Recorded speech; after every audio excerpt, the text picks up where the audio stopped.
मधुबन के बाबा, मधुबन के बाबा मुरली वाले, आपका क्या कहना, आपका क्या कहना। ओम शांति। 28/10/22 के महावाक्य। बाबा कहते, मीठे बच्चे, भोलानाथ बाप एक है जो तुम्हारी झोली ज्ञान रत्नों से भरते हैं। वही कल्प वृक्ष का बीज रूप है। उनकी भेंट और किससे नहीं कर सकते। बाबा बच्चों को समझा रहे हैं, भोलानाथ बाप एक है जो तुम्हारी झोली ज्ञान रत्नों से भरते हैं। वही कल्प वृक्ष का बीज रूप है। उनकी भेंट और किससे नहीं कर सकते। प्रश्न, बहुत बच्चे बाप को भी ठगने की कोशिश करते हैं, कैसे और क्यों।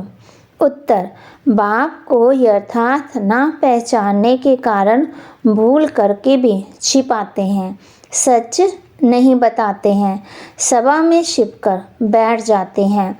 उन्हें पता ही नहीं कि धर्मराज बाबा सब कुछ जानता है। ये भी सब सजाओं को कम करने की युक्ति है कि सच्चे बाबा को सच सुनाओ।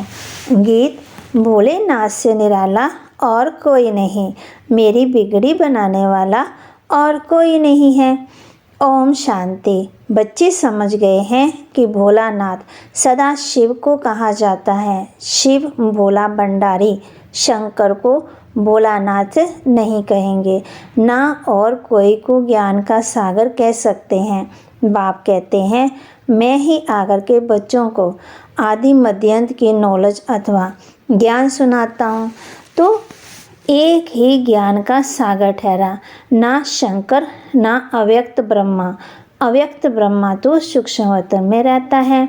बहुत इस बात में मूंझते हैं कि दादा को भगवान ब्रह्मा क्यों कहते हैं, लेकिन अव्यक्त ब्रह्मा को भी भगवान नहीं कह सकते।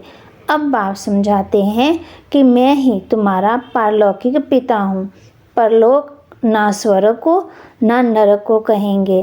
परलोक है परे से परे लोक, जहाँ आत्माएं निवास करती हैं, इसलिए उनको कहते हैं परम प्रिय पारलौकिक परम पिता, क्योंकि वह परलोक में रहने वाले। भक्ति मार्ग में भी प्रार्थना करेंगे तो आंखें ऊपर जरूर जाएंगे। तो बाप समझाते हैं कि मैं सारे कल्प वृक्ष का बीज रूप हूँ। एक शिव के सिवाय किसी को भी क्रिएटर नहीं कह सकते। वही एक क्रिएटर है, बाकी सब उनकी क्रिएशन है। अब क्रिएटर ही क्रिएशन को वर्षा देते हैं।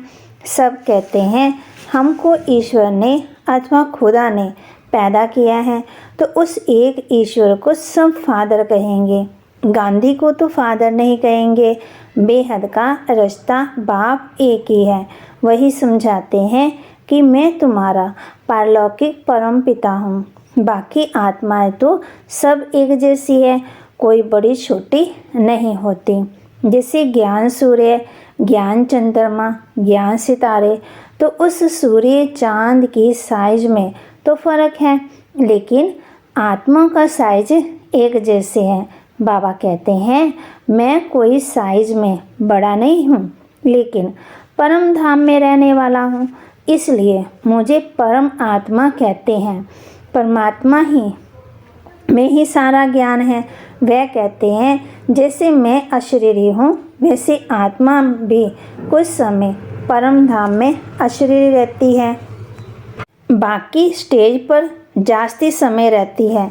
तो जैसे तुम आत्मा सितारे दृश्य, वैसे मैं भी अगर मैं बड़ा होता तो इस शरीर में फिट नहीं होता। जैसे मैं और सभी आत्माएं पाठ बजाने आती, वैसे मैं भी आता। बाबा का भक्ति मार्ग में पाठ शुरू होता है। सज्जो त्रेता में तो पाठ ही नहीं है। अब खुद आकर के हमको पूरा वर्षा देते हैं, अपने से ही दो रीति ऊपर ले जाते हैं। बाबा कहते हैं हमको ब्रह्म और सृष्टि दोनों का मालिक बनाते हैं। ये तो हर एक बाप का फर्ज होता है, बच्चों को लायक बनाना, कितनी सेवा करते हैं। कोई के 7 बच्चे होते हैं, कोई डॉक्टर, कोई इंजीनियर, वकील बनता है, तो बाप फूला नहीं समाता। लोग भी उनकी सराहना करते हैं कि बाप ने सब बच्चों को पढ़ा करके लायक बनाया है।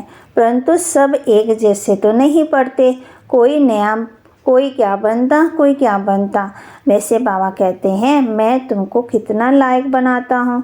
ये बाबा देखो कैसा है, इसका स्थूल नाम रूप कोई है ही नहीं। दूसरे के तन में प्रवेश कर पढ़ाते हैं। ये हूबहू कल्प पहले वाली पाठशाला है। तो जरूर गीता के भगवान ने गीता पाठशाला बनाई है, जहाँ सबको ज्ञान घास ज्ञान अमृत खिलाया है। कोई कहते हैं श्री कृष्ण की गौशाला, कोई कहते ब्रह्मा की, लेकिन है क्या जो शिव बाबा को शरीर ना होने के कारण ब्रह्मा से मिला दिया है। बाकी श्री कृष्ण को तो गौवा पालने की दरकार ही नहीं है। बाबा कहते श्री कृष्ण को पतित पावन नहीं कहते हैं। गांधी भी गीता को उठाए मुख से सीताराम उच्चारते रहते थे, क्योंकि वह राम कृष्ण कृष्ण सब में भगवान मानते हैं। पहले हम भी ऐसे ही समझते थे, हमारा भी बुद्धि का ताला बंद था। अब बाप ने आकर के जगाया है, सभी को कब्र से निकाल वापस ले जाते हैं। मच्छरों दृश्य फिर उतरते धीरे धीरे अपने समय पर हैं।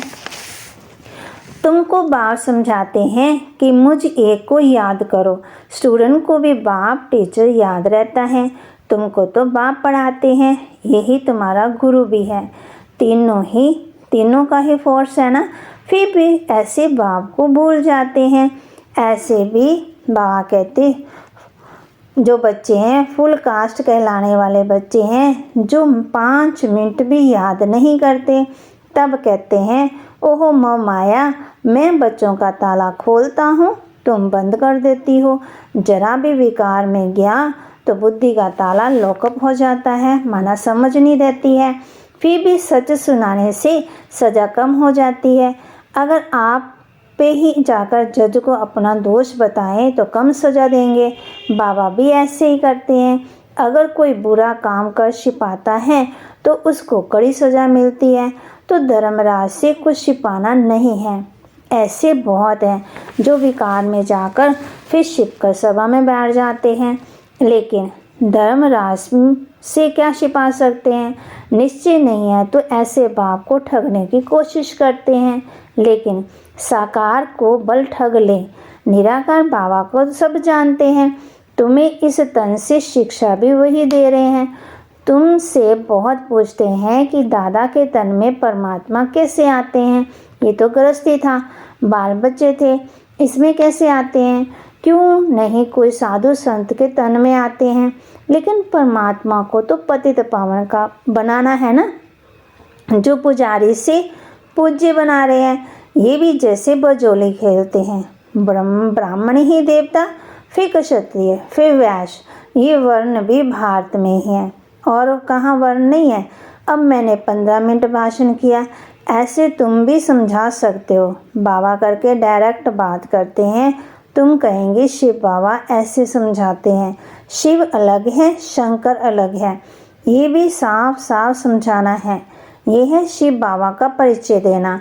जब गवर्नमेंट का किताब निकलता हु इज़ हु, तो बाबा हम बच्चों को कहते हैं ये भी ड्रामा है ना। हम कहेंगे ऊंचे से ऊंचा शिव बाबा, फिर ब्रह्मा विष्णु शंकर, फिर लक्ष्मी नारायण, राम सीता, फिर धर्म स्थापन करने वाले। इस रीति दुनिया पुरानी दुनिया होती। तुम देवता वान मार्ग में चले जाते हो। अब बाप आकर के जगाते हैं, कहते हैं सब मेरे हवाले कर दो और मेरी मत पर चलो। श्री मत तो उनकी कहेंगे ना। बाकी लक्ष्मी नारायण सीताराम जिनको याद करते वह सब वान मार्ग में चले गए। और कौन श्रीमत दे रहा है। भक्तों की मनोकामना भी बाबा पूरी करते हैं। बल कोई कशमश में भावना रखे तो उनकी भी भावना मैं पूरी करता हूँ। उसका अर्थ ये निकाला कि कशमश सब में भगवान है। बाबा बहुत राज समझाते हैं, लेकिन समझने वाले नंबरवार हैं, तो पदवी भी नंबरवार है। बाप कहते ये डीटी किंगडम स्थापन हो रही है, धर्म नहीं, धर्म तो दूसरे धर्म वाले स्थापन करते हैं। शिव बाबा तो ब्रह्मा द्वारा राजाओं का राजा बनाते हैं। राजाओं का राजा का अर्थ भी तुमको समझाया है। तुमको विकारी राजाएं पूजते हैं, तो कितना बड़ा पद तुमको मिलता है। बाबा की मीठी मीठी बातें तुमको बहुत अच्छी लगती है, परंतु फिर उठकर चाय पी तो नशा कम हो जाता है। गांव में गए तो एकदम उतर जाता है। यहाँ तो जैसे तुम शिव बाबा के घर में बैठे हो, वहाँ बहुत फर्क पड़ जाता है। जैसे पति जब परदेश में जाते हैं तो पति आंसू बहाती है, वह तो कोई सुख देते नहीं। ये बाबा तो तुम्हें कितना सुख देते हैं, तो इनको छोड़ने में भी रोना आता है। बहुत कहते हैं हम यहाँ ही बैठ जाएं, फिर आपके बाल बच्चे कहाँ जाएंगे। बाबा कहते हैं आप संभालो।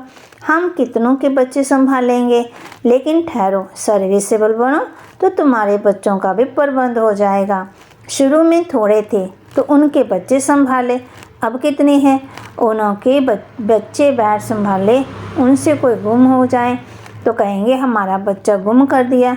जिसको संभालने रखे वह भी कहेंगे हम औरों का कर्म बंधन क्यों संभाले। अच्छा, फिर तो एक शिव बच्चे को संभालो तो वह तुम्हारे बच्चे संभालेंगे। बाकी ऐसे बाबा कभी फारगति मत देना। बाबा हम बच्चों कहते ऐसे बहुतों ने फारगति दे दी, उनको मूर्ख के अवतार कहेंगे ना। बोल कोई ब्रह्मा कुमार कुमारी से रूठ जाओ, लेकिन शिव बाबा से कभी नहीं रूठना, वह तो तुमको राज्य भाग्य देने आया है। अच्छा, मीठे मीठे सिकिल दे बच्चों प्रति माता पिता बाप दादा का याद प्यार और गुड मॉर्निंग। रूहानी बाप की रूहानी बच्चों को नमस्ते। रूहानी बच्चों की रूहानी बाप दादा को दिलवा जान शिकवा प्रेम से नमस्ते नमस्ते। धारणा के लिए मुख्य सार, अपना सब कुछ बाप हवाले कर पूरा श्रीमत पर चलना है। कोई भी बुरा काम करके छिपाना नहीं है। जज को सच बताने से सज़ा कम हो जाएगी। बाप से कभी रूठना नहीं है। सर्विसेबल बनना है, अपने कर्म बंधन स्वयं काटने हैं। वरदान दे रहे बाबा बच्चों को, संगम युग की हर घड़ी को उत्सव के रूप में मनाने वाले, सदा उमंगों सा संपन्न भाव। बाबा कहते संगम युग की हर घड़ी को उत्सव माना खुशी के रूप में मनाने वाले, सदा उमंग सा संपन्न भव। कोई भी उत्सव उमंग उत्साह के लिए मनाते हैं। आप ब्राह्मण बच्चों की जीवन ही उत्साह भरी है, माना खुशी भरी है।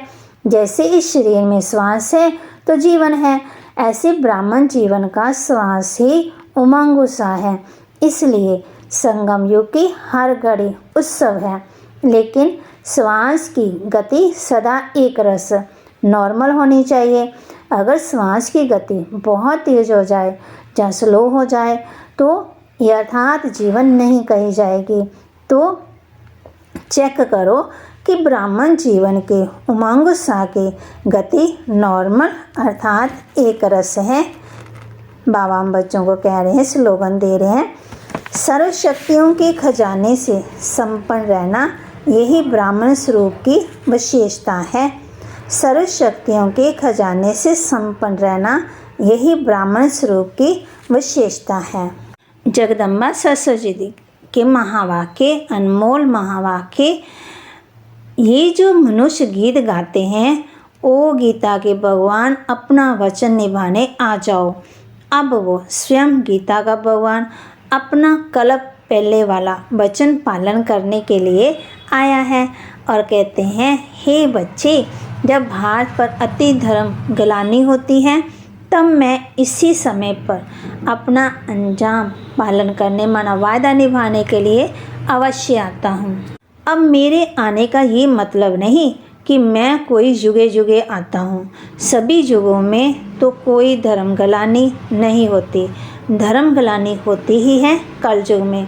तो मानो परमात्मा कलयुग के समय आता और कलयुग में फिर कलप आता, तो मानो मैं कलप आता।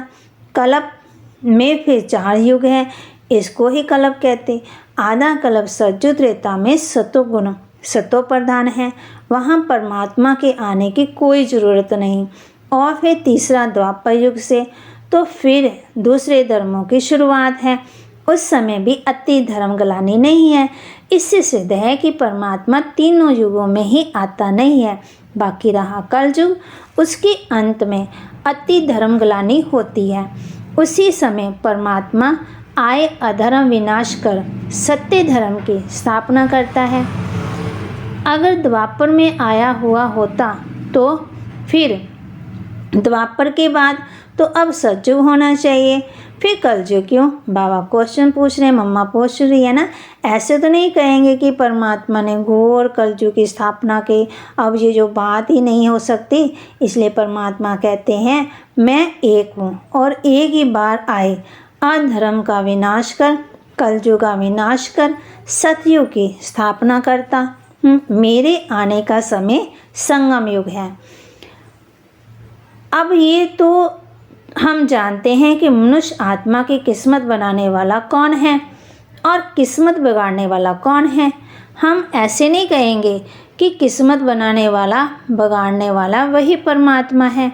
बाकी ये ज़रूर है कि किस्मत को बनाने वाला परमात्मा है और किस्मत को बिगाड़ने वाला मनुष्य खुद है। अब ये किस्मत बने कैसे और फिर गिरे कैसे, इस पर समझाया जाता है। मनुष्य जब अपने को जानते हैं और पवित्र बनते हैं तो फिर वो बिगड़ी हुई तकदीर को बना लेते हैं। मम्मा देखो कितना अच्छा समझा रहे हैं कि मनुष्य जब अपने को जानते हैं और फिर पवित्र बनते हैं तो फिर से वो बिगड़ी हुई तकदीर बना लेते हैं। अब जब हम बिगड़ी हुई तकदीर कहते हैं तो इससे साबित है कोई समय अपनी तकदीर बनी हुई थी जो फिर बिगड़ गई। अब वही पे बिगड़ी तकदीर को परमात्मा खुद आकर बनाते हैं। अब कोई कहे परमात्मा खुद तो निराकार है, वो तकदीर कैसे बनाएगा? इस पर समझाया जाता है कि निराकार परमात्मा कैसे अपने साकार ब्रह्मा तन द्वारा अविनाशी नॉलेज द्वारा हमारी बिगड़ी हुई तकदीर को बनाते हैं। अब ये नॉलेज देना परमात्मा का काम है। बाकी मनुष्य आत्माएं एक दो की तकदीर को नहीं जगा सकते। तकदीर को जगाने वाला एक ही परमात्मा है, तभी तो उनका यादगार मंदिर कायम है। अच्छा, ओम शांति।